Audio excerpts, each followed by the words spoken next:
Okay, magpiprito naman tayo ng talong. Ang ginamit kong mantika, yung pinagprituhan ng egg roll. So, sayang naman kung itatapon natin.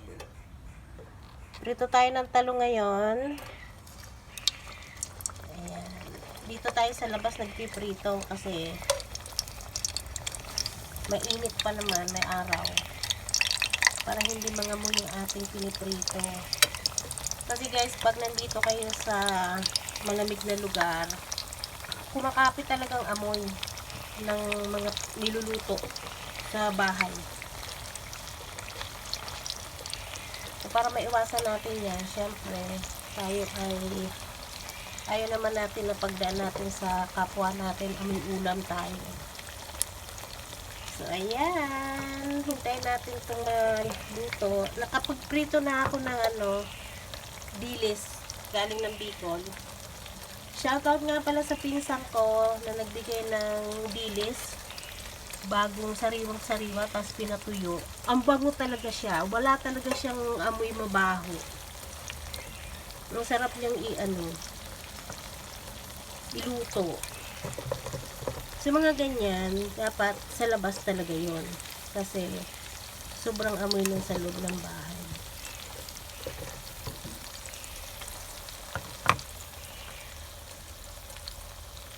Pakita ko sa inyo guys.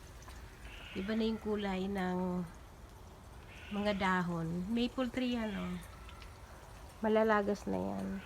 Tapos nagsished din yung mga evergreen, yung pine trees. Yung taba ng aking rosemary. Hindi kami magbibigay, harvest ko to. Tanggalin ko yung mga nasa dito. Tapos dali namin sa work para yung mga katrabaho namin pwede silang kumuha.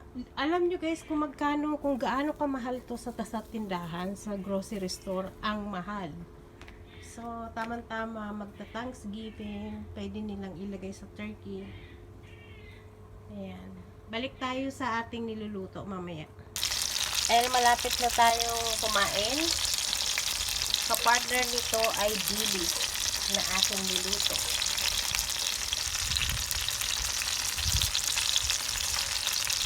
Sarap! Kain po tayo! Ayan guys, luto na yung ating talong. Ito yung aking dilis na niluto din. At syempre, meron dito tayong chicken.